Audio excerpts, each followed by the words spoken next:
Vous êtes à l'abreuvoir de l'actualité. À toutes et à tous, bonsoir. Bienvenue les grandes articulations. Fin à Conakry de la 6e grande commission mixte de coopération guinéo-sénégalaise. Les travaux ont duré 48 heures et ce n'est pas fortuit. Une dizaine d'accords signés par les deux parties. Ils reposent sur divers domaines d'activité. Et puis cette manœuvre maritime d'envergure est baptisée Obangame Express. L'exercice se déroule dans les eaux riveraines du golfe de Guinée.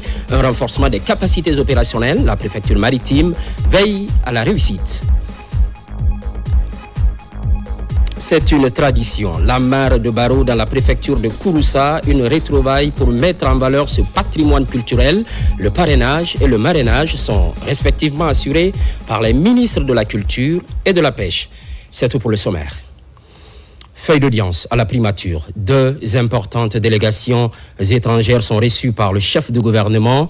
Un groupe d'investisseurs turcs. Peu après, la patronne de la diplomatie sénégalaise, il est question d'intensifier la coopération bilatérale. Ousmane Bangoura, compte rendu.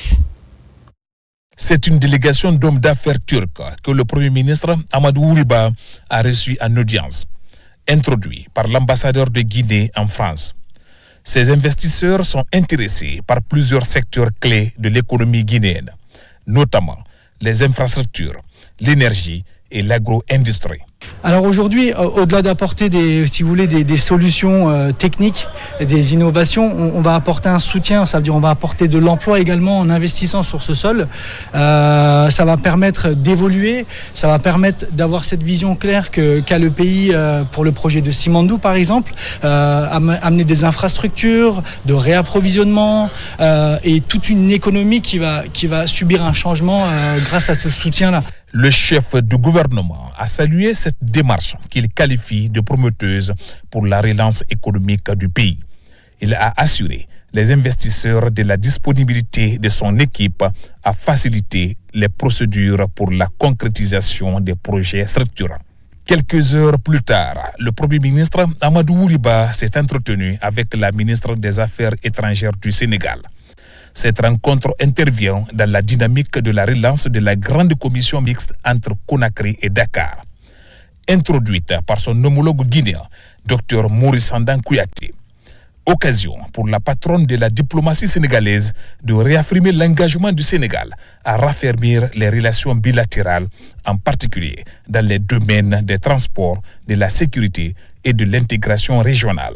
C'est une volonté des instructions de nos chefs d'État qui nous ont instruits de tout faire pour que cette grande commission mixte se tienne et que des recommandations et des engagements forts en sortent afin que nous puissions ensemble travailler vers donc une réelle intégration de nos deux pays et de nos deux économies.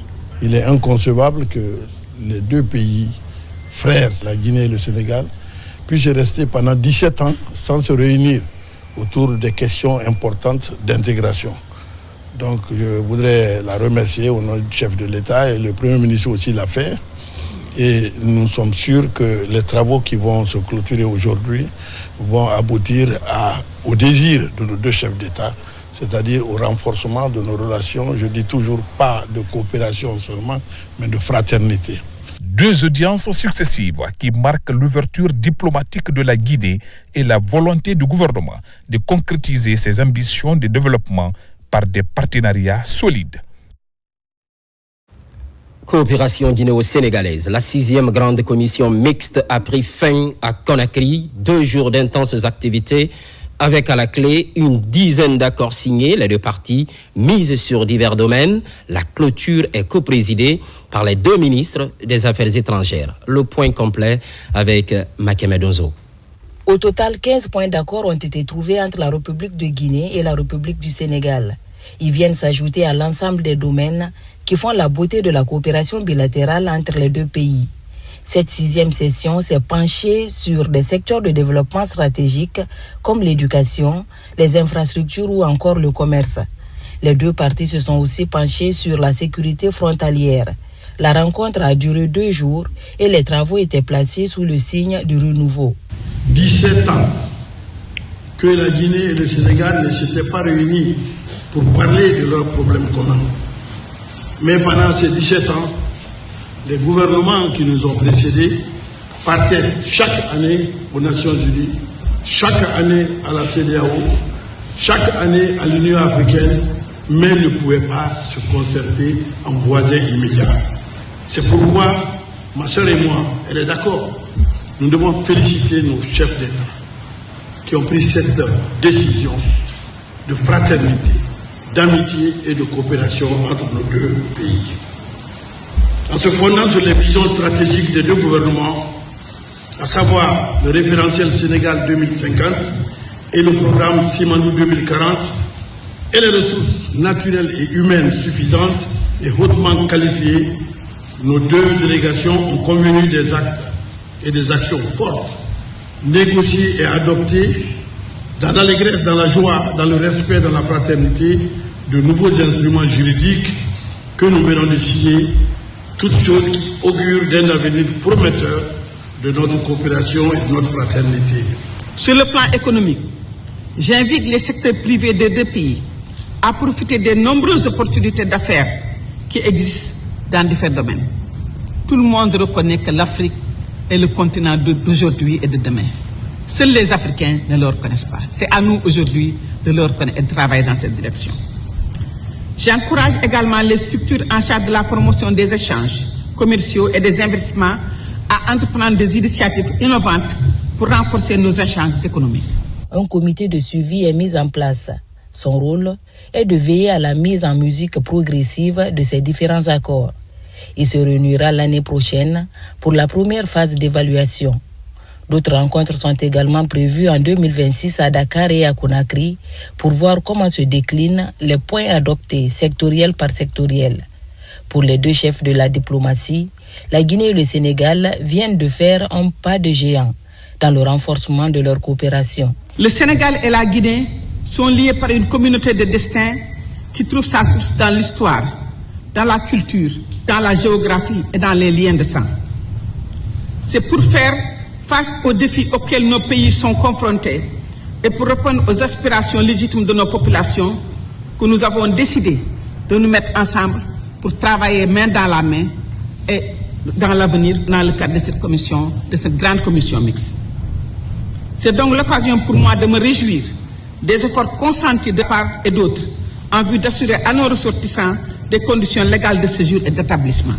Il y a 1 heure, nous étions en train d'échanger avec le ministre des Finances et la Guinée et le Sénégal ont la même analyse et nous avons la même position face au bouillonnement, que dis-je, au bouleversement sociopolitique et diplomatique dans le monde. Les contacts rapprochés entre les deux chefs d'État sont une illustration de cette vision partagée du panafricanisme pour un développement intégré de notre chère Afrique. Rendez-vous à Dakar en 2027 pour la 7e grande commission mixte de coopération Sénégal-Guinée.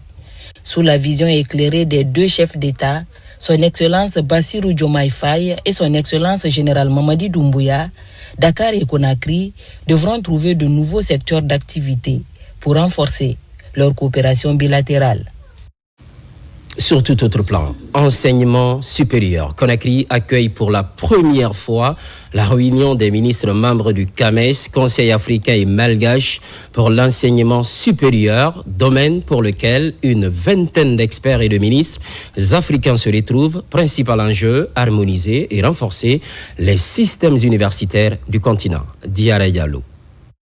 Après 5 jours de travaux intenses dans le cadre de la 42e session ordinaire du Conseil des ministres du CAMES, les rideaux sont tombés à Conakry. Cette rencontre ministérielle a permis de valider les principales propositions inscrites à l'ordre du jour et d'adopter plusieurs résolutions majeures pour l'avenir de l'enseignement supérieur africain. Les décisions suivantes ont été adoptées. Décision numéro 001 portant modification du code d'éthique et de déontologie du Conseil africain et malgache pour l'enseignement supérieur.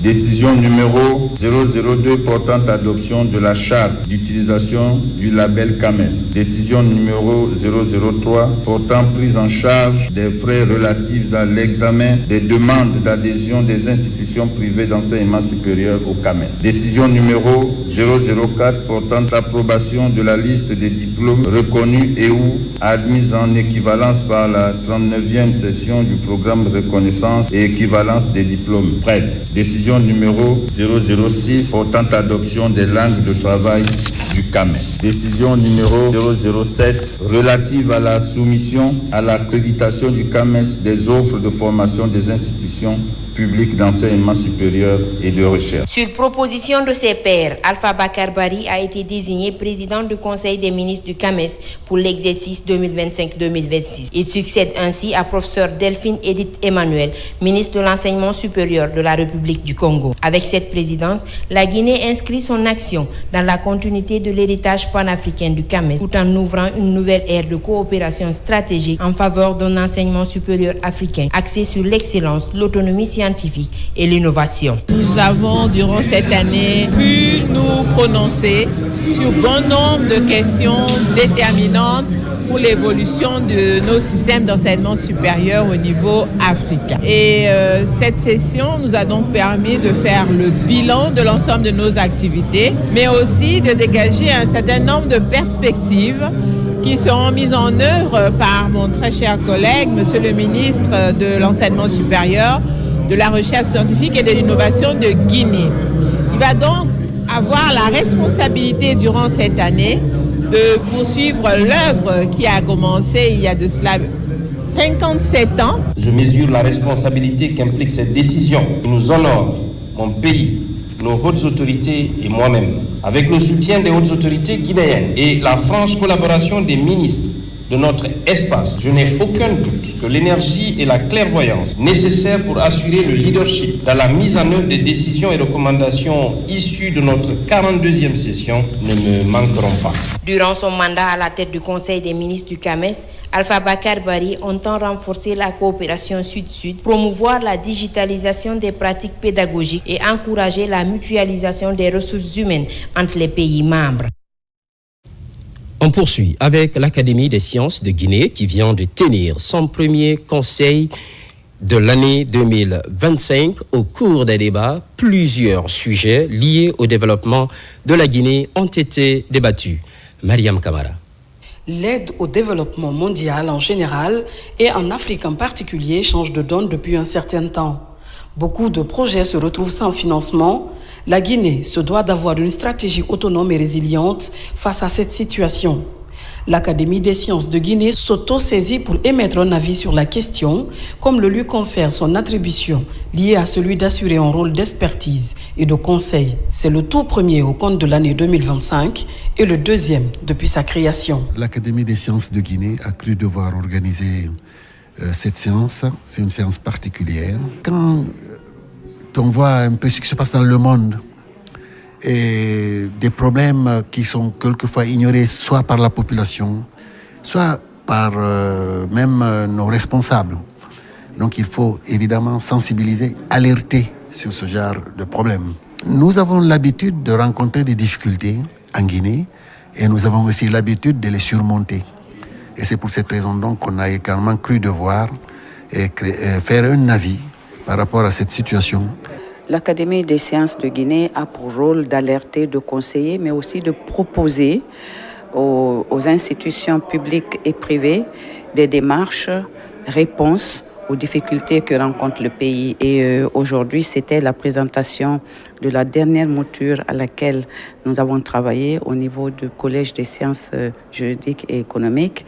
Et nous sommes très heureux que cet avis ait été accepté et validé et qui va être publié très prochainement et transmis aux autorités, les plus hautes autorités de notre pays. Un autre point abordé lors de cette rencontre est l'examen et la validation du manuel de procédure administrative.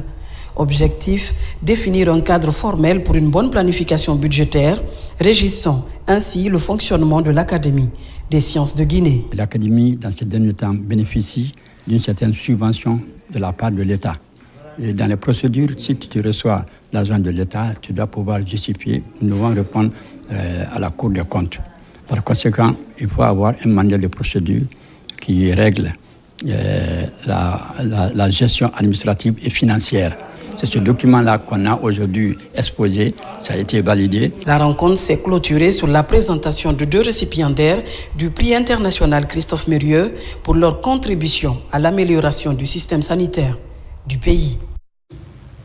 Entre la Guinée et l'Italie, un autre domaine de coopération est privilégié. Il s'agit de l'agriculture, mais tout en investissant, le café, cacao, mangue et ananas concentre les attentions. Le Guita Expo donne naissance à un partenariat. Il est axé sur la mise en relation entre les acteurs nationaux et les opérateurs économiques italiens. Karim Kamara pour en savoir davantage.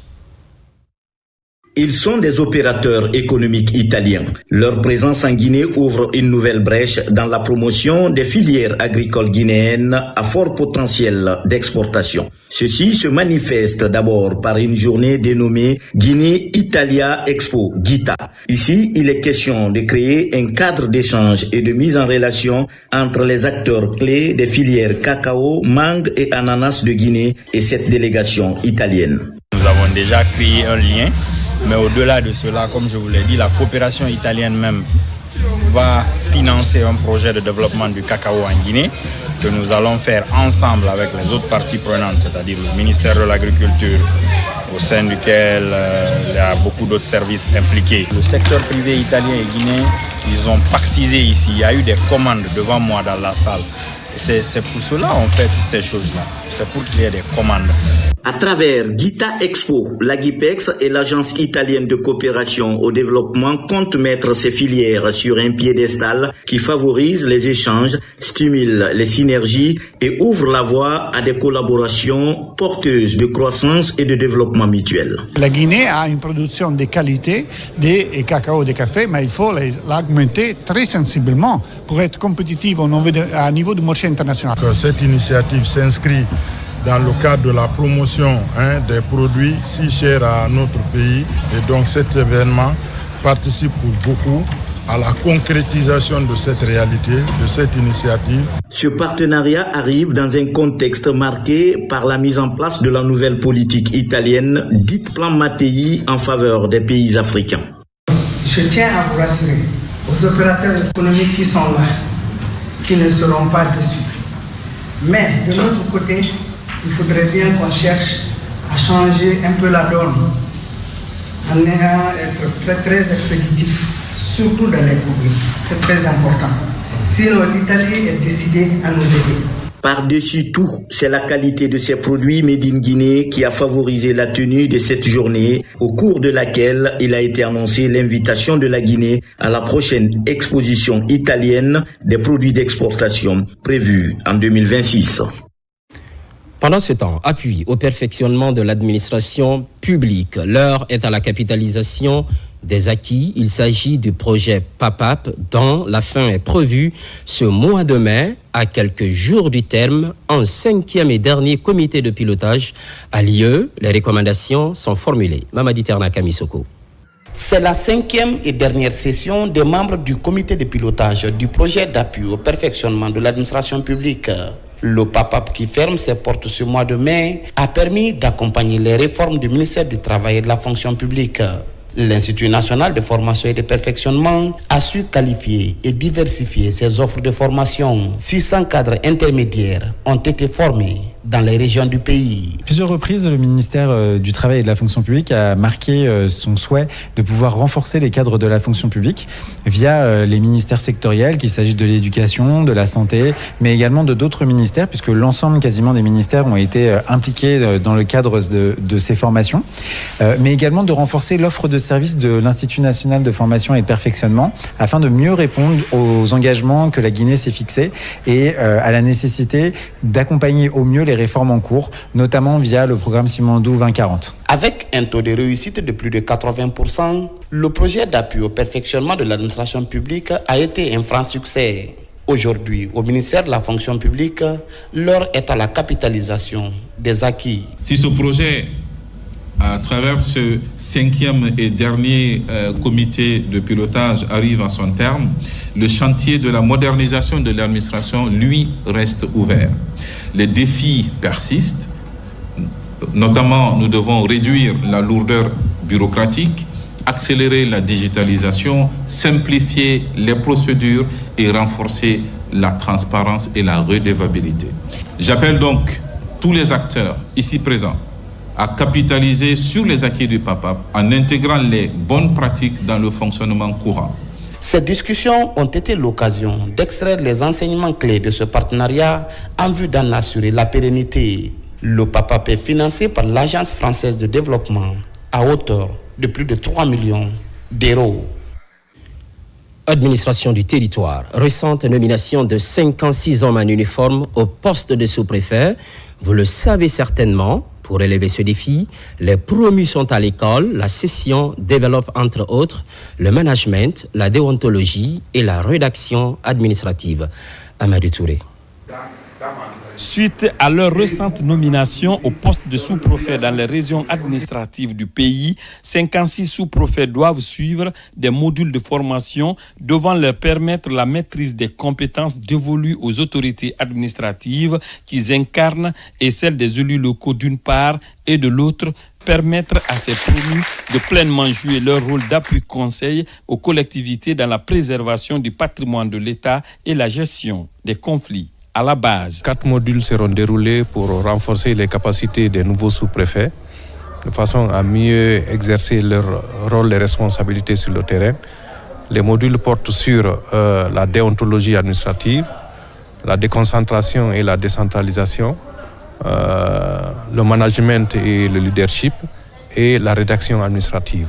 C'est une initiative du ministère de l'administration du territoire et de la décentralisation à travers le Centre national de formation et de perfectionnement des cadres et élus locaux. Ces sous-préfets que nous avons aujourd'hui, c'est des sous-préfets qui ont été nommés juste le mois passé au nombre de 64 et nous venons de faire en 2 groupes. Le premier groupe, c'est le centre de Kindia où nous avons 30 sous-préfets avec des dames. C'est vrai, ils ont la base, parce que toute personne qui passe par l'armée, déjà, il y a l'obligation, ils ont une base. Et le respect de la hiérarchie est maîtrisé par ces sous-préfets. Ici, c'est juste leur donner comment on doit se comporter au niveau de l'administration du territoire. Si on ne connaît pas nos prolongatifs, ça sera très compliqué pour nous à travailler. Mais déjà, avec cette formation, nous pourrons savoir ce qu'il faut et jusqu'où aller dans nos différents services. À terme, ce sont 56 nouveaux sous-préfets repartis en 2 groupes de 28 éléments chacun entre les centres de Kindia pour les nouveaux sous-préfets des régions administratives de Labé, Boké et Kindia et le centre de Sérédou dans la préfecture de Massantan pour ceux des régions administratives de Farana, Kankan, Mamou et Zérékoré qui suivront les modules pendant 4 jours. Par ailleurs, sécurité aéroportuaire, la Guinée révolutionne son système d'atterrissage des vols à l'aéroport international Ahmed Sékou Touré de Conakry. Un nouvel équipement est installé. Il remplace l'ancien dispositif obsolète il y a plus de 16 ans. C'est le résultat des réformes engagées par l'Agence de la navigation aérienne. Mohamed Kamara. La sécurité à l'atterrissage des avions, une des priorités à l'aéroport international Ahmed Sékou Touré de Conakry. Des équipements de dernière génération installés aux extrémités de la piste sont lancés. Ils remplacent ainsi des dispositifs devenus obsolètes. C'est un engagement des autorités aéroportières à travers l'agence de navigation aérienne ANA. Un équipement que nous venons d'acquérir, installer, et ça s'appelle l'ILS. L'ILS, c'est Instrument Landing System. C'est un équipement qui aide à préciser l'atterrissage des aéronefs. Donc c'est un équipement important pour la sécurité des vols. La navigation aérienne est incontournable pour la bonne marche d'un aéroport, une ambition que les responsables du ministère des Transports comptent matérialiser pour améliorer la compétitivité de la plateforme aéroportuaire. Aujourd'hui, c'est un immense plaisir déjà d'être ici avec lui et toute son équipe pour constater de visu effectivement le remplacement de cet équipement qui était devenu obsolète depuis disons maintenant 16 ans et aujourd'hui qui ne répondait plus, je dirais, aux normes de l'aviation. Vous savez, nous sommes dans un domaine où les normes évoluent constamment, régulièrement et où la sécurité fait figure quand même, je dirais, de sacerdoce. Et donc je suis très heureux, en tout cas l'effet que ça fait à moi, c'est que d'autant plus que le remplacement de cet équipement vétuste a été fait sur fonds propres de l'ANA. Donc pour dire encore une fois, merci à la gouvernance actuelle du CNRD, du président, le général Mamadi Doumbouya, qui a permis justement que des dispositions soient prises de manière efficace. La mise à jour de ces équipements de navigation s'avère primordiale, une véritable révolution dans le secteur de la navigation aérienne, conformément aux exigences de l'Organisation de l'aviation civile internationale. De la sécurité aéroportuaire à la sécurité maritime. Focus sur cette manœuvre d'envergure. Elle est dénommée Obangame Express. L'exercice se déroule dans les eaux riveraines du golfe de Guinée. Les acteurs impliqués renforcent leurs capacités opérationnelles. La supervision se fait en synergie, une collaboration entre la préfecture maritime et ses partenaires. Adjudant-chef Omar Kamara de la presse militaire. Il est 7h30 du matin. Nous sommes à la base de la brigade des unités flottantes de l'armée de mer. Les fusiliers marins, la gendarmerie maritime, la compagnie nautique du groupement des forces spéciales et la protection civile s'activent pour l'exercice Obangame Express. Une manœuvre maritime sous-régionale qui s'étend sur plus de 3000 km allant de la Mauritanie à l'Angola dans le golfe de Guinée. Le centre opérationnel de la préfecture maritime assure la coordination des opérations. L'enjeu est de renforcer la sécurité maritime dans ces pays côtiers. Ces exercices, c'est pour nous permettre d'augmenter nos capacités opérationnelles. C'est-à-dire pour que les cadres des différentes administrations aient une même vision sur qu'est-ce qu'il faut faire, comment il faut le faire, quand il faut le faire, quand nous avons une crise dans nos espaces maritimes. Pendant 6 jours, différents scénarios ont été simulés par les intervenants. La piraterie maritime, le narcotrafic, le sauvetage en mer, la pollution maritime et la pêche illicite.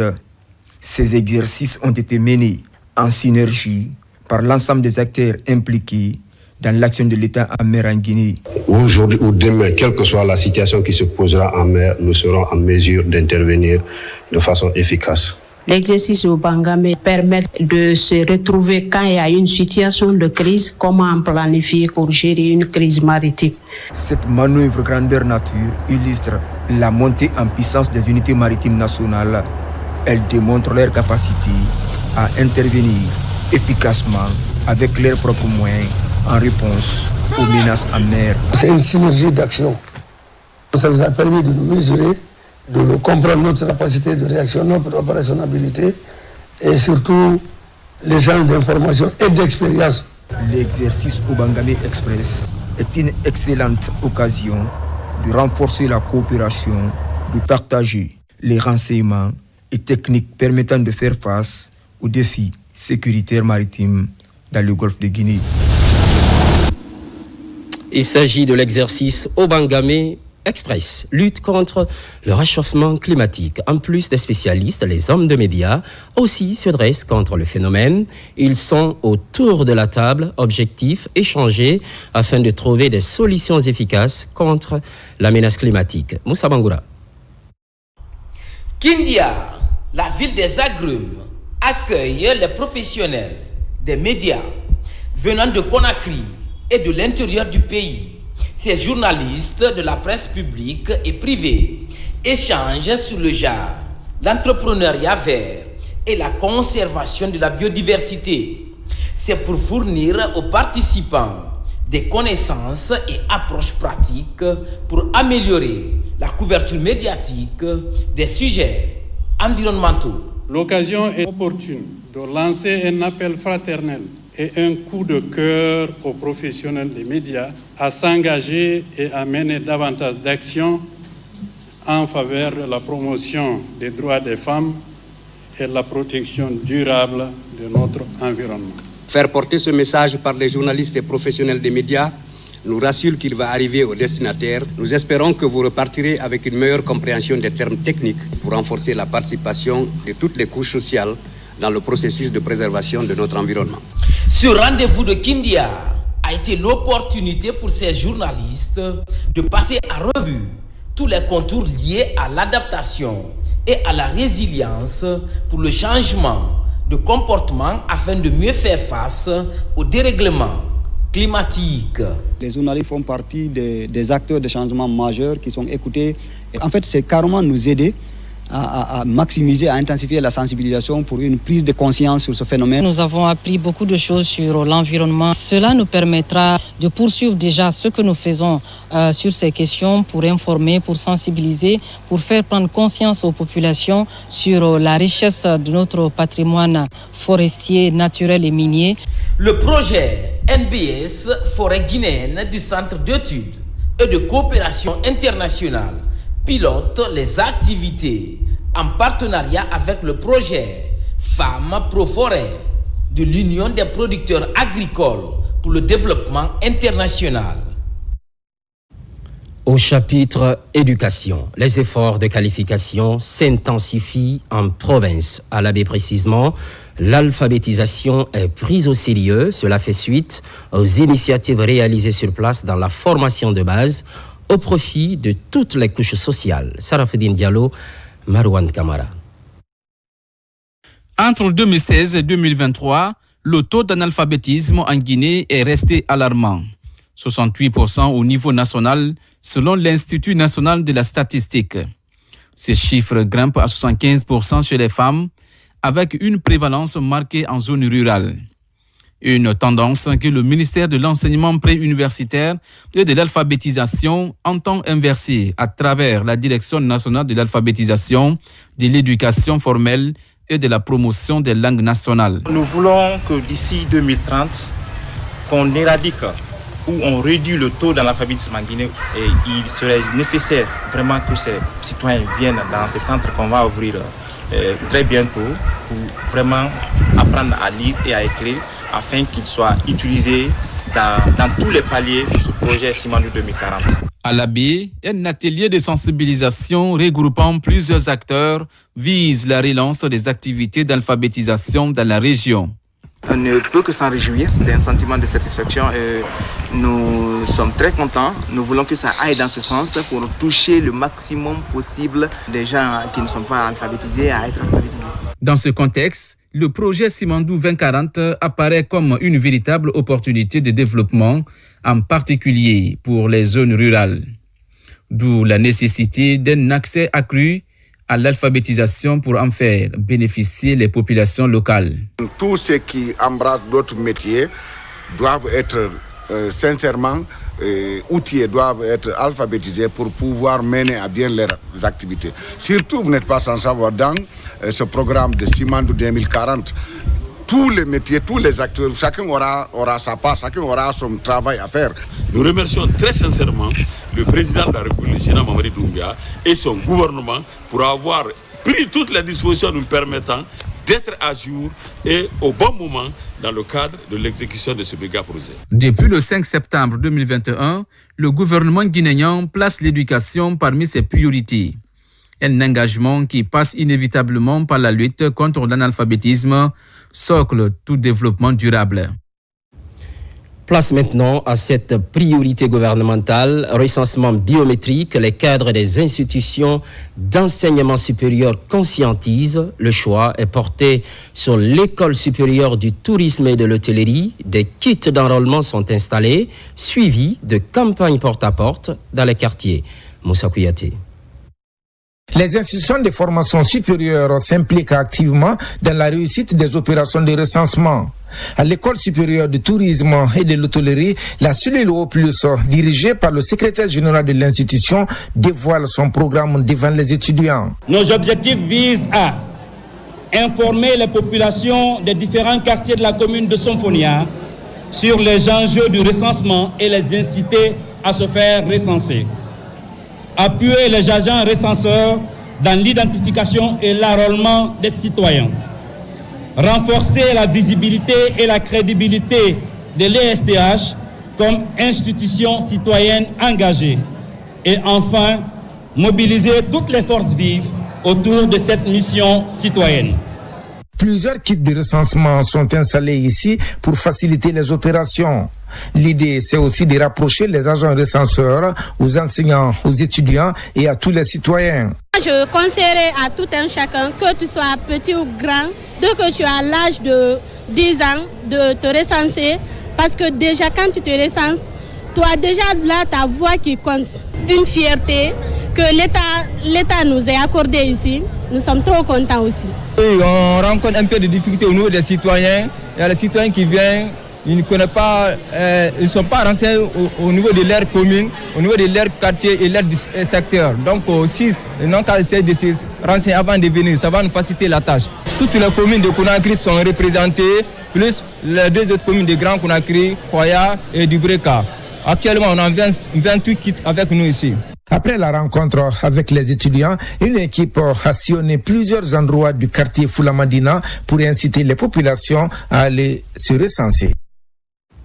Recensement biométrique toujours. Les femmes se dirigent vers les femmes. C'est la stratégie d'un nouveau collectif. La structure était à Lambagny et dans certains marchés de la capitale, les avantages liés à l'enrôlement sont largement partagés. Mohamed Lamine Kamara. À l'image de plusieurs organisations non gouvernementales, le collectif de veille de la femme guinéenne contribue activement au développement socio-économique de la Guinée. Après plusieurs activités menées dans le cadre du respect des droits de la femme, la structure s'implique à nouveau dans la campagne de sensibilisation autour du programme national de recensement administratif à vocation d'état civil. Ici, à Lambagny, ce sont des groupements et associations de femmes qui se mobilisent. Le CEFEC a organisé cette campagne de sensibilisation sur l'importance du recensement administratif dans la commune urbaine de Lambagny pour 2 jours. Nous avons d'abord expliqué aux citoyens l'importance du recensement et le déroulement du recensement. Beaucoup de questions ont été posées par les citoyens. Nous avons pu répondre aux attentes. Le résultat attendu aujourd'hui est 100% des populations de la commune urbaine de Lambagny sont recensées. Depuis le lancement officiel du processus de recensement, nous sommes déjà dans la mobilisation à tous les niveaux. Et quand maintenant nous avons un autre mouvement qui vient nous renforcer, apporter les mêmes idéaux, on ne peut que se réjouir. Car à Lambagny de nos jours à date, nous sommes à 16 688 personnes enrôlées. De Lambagny cap sur certains marchés de Conakry, des échanges entre femmes sur la nécessité de s'enrôler et d'autres avantages liés à ce programme de recensement biométrique ont été abordés. Tout le monde doit se faire recenser. Ça y va dans notre intérêt, c'est pour notre bonheur. Au-delà de cette campagne de sensibilisation dans la zone de Conakry, avec l'appui du gouvernement, le collectif d'éveil de la femme guinéenne, CEFEG, compte élargir son champ d'action aux autres villes du pays pour un recensement massif de la part des femmes.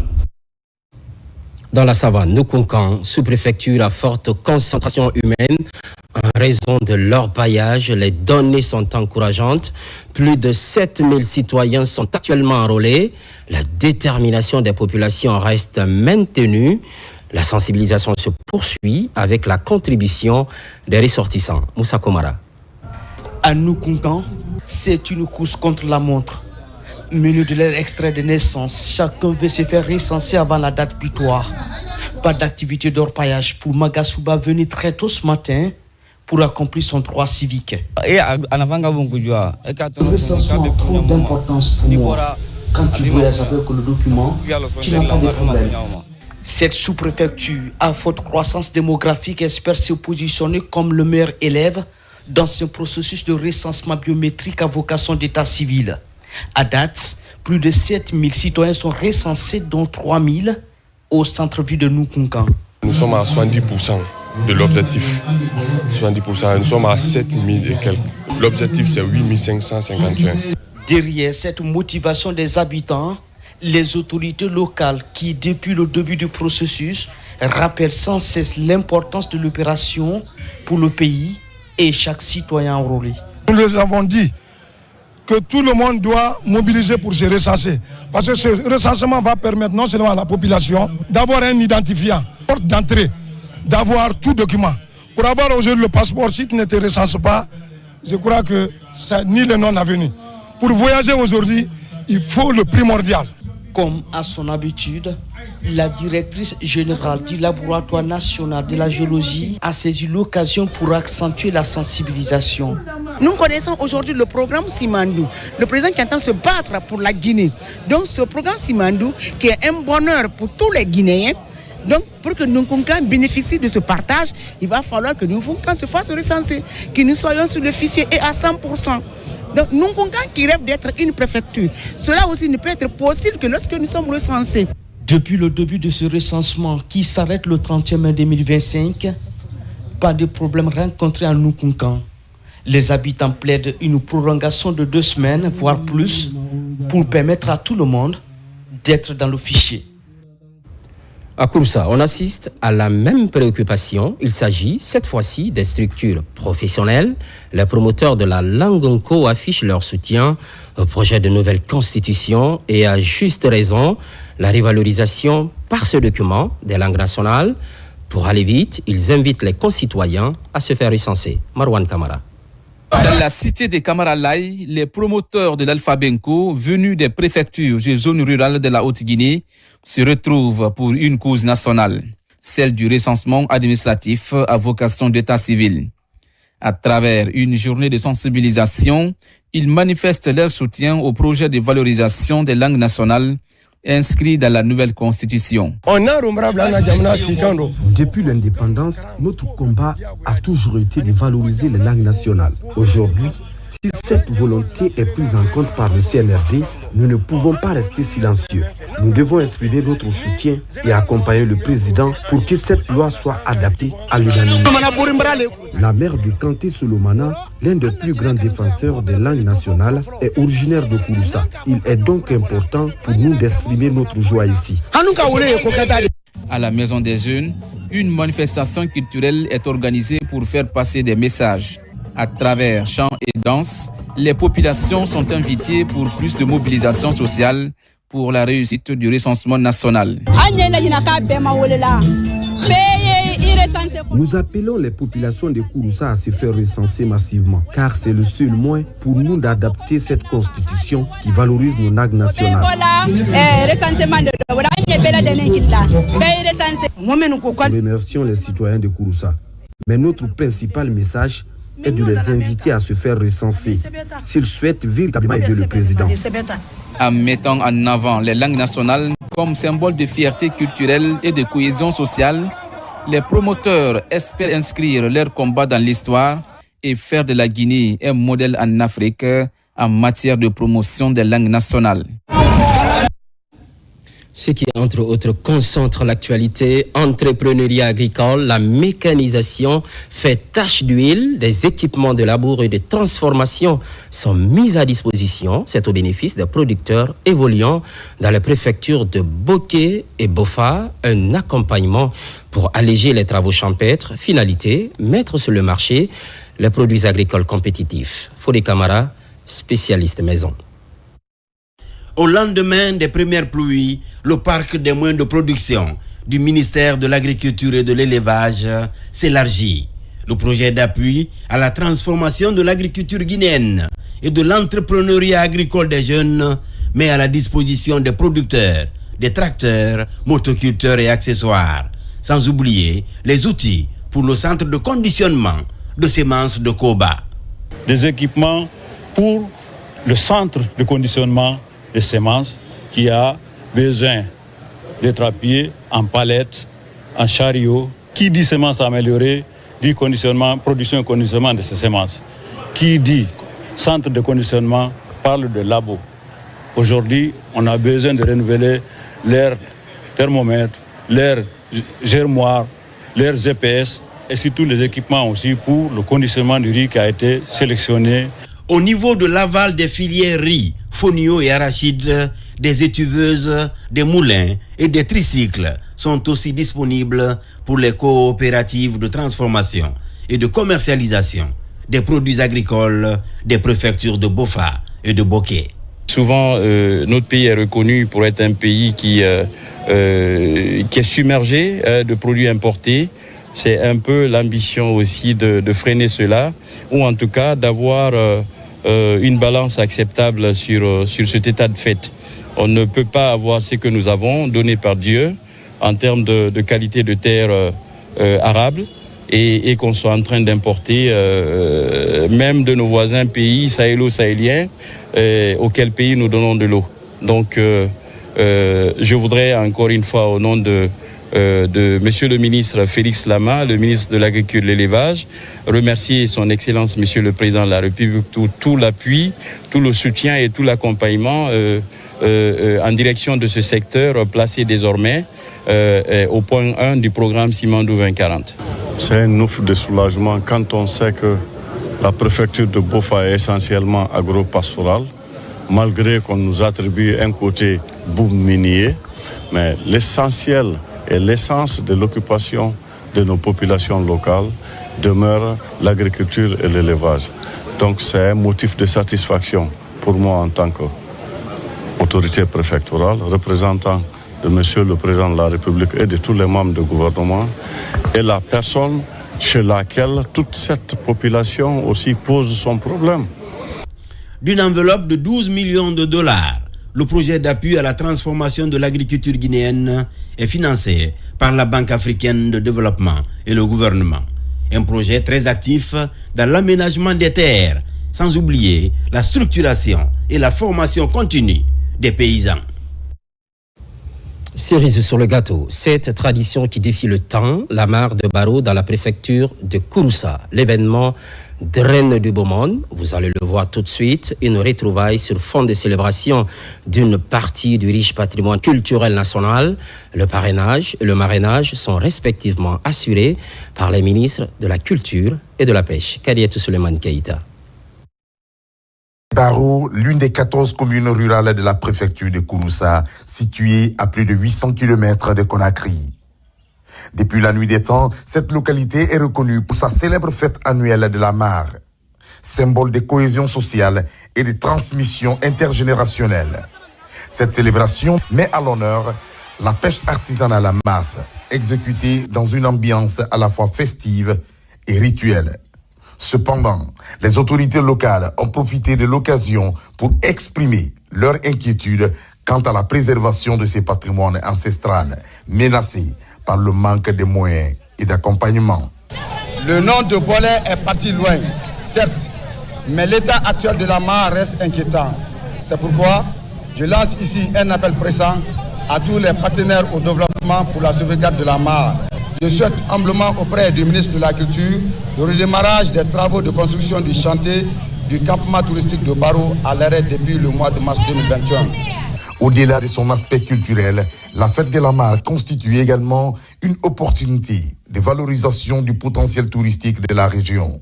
Cette année, la participation des ministres en charge de la pêche et de la culture a donné un éclat particulier à l'événement. En son nom, personnellement, il m'a chargé d'adresser à la communauté de Barreau son engagement à continuer à collaborer avec ses homologues de la pêche, de l'environnement, pour promouvoir la fête de la mare de Barreau et surtout à préserver la pêche à travers le reboisement et la protection de la mare sacrée Bolé.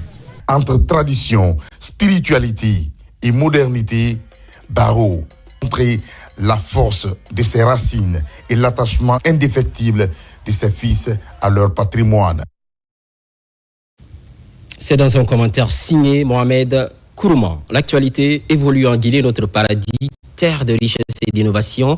Les programmes se poursuivent, constante fidélité à toutes